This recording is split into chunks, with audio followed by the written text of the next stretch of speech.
তুমি আমাকে বাবলু সেজে কেন ধোকা দিচ্ছ বলো? না মানে তুমি এই ছবি কোথায় পেলে? আমি এই ছবি কোথায় পেয়েছি সেটা ইম্পর্টেন্ট না। ইম্পর্টেন্ট হচ্ছে তুমি শেহজাদ চৌধুরী হয়ে কেন বাবলু সেজে আমার সাথে ধোকা দিচ্ছ। কি মানে? ম্যাডাম স্যার আপনাকে।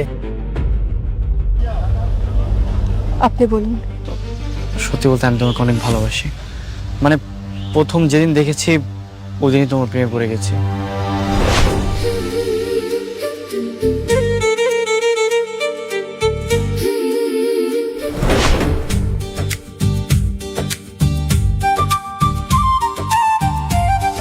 এরপর আমার মা বিয়ের প্রপোজাল নিয়ে তোমার বাড়িতে এসেছিল, কিন্তু তুমি বড়লোক ছেলেকে পছন্দ করো না বিদায় রিজেক্ট করে দিয়েছো।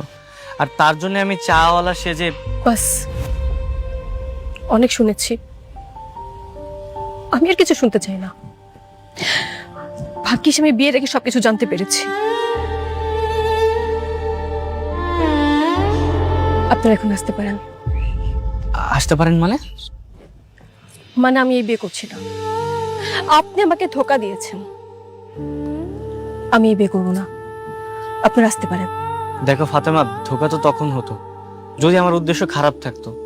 আমি তো তোমাকে ভালোবেসেছি, আমি তোমাকে বিয়ে করতে চাই। হয়তোবা আমার রাস্তা ভুল ছিল, কিন্তু আমার উদ্দেশ্য ঠিক ছিল। ম্যাডাম, পৃথিবীতে এমন হাজার হাজার নজির আছে। গরিব ছেলে ধনী সেজে বিয়ে করতে আসে,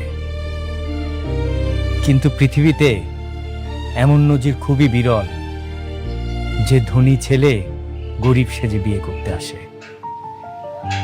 শেহজাদ চৌধুরীর মতো একজন ভিআইপি পার্সন, দেশের অন্যতম বিজনেসম্যান, সে গরিব সেজে আপনাকে বিয়ে করতে এসেছে।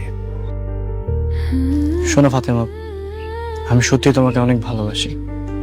আমার উদ্দেশ্য খারাপ ছিল না, তুমি আমাকে ভুল বুঝো না প্লিজ। সরি, আমি এই বিয়ে করতে পারবো না।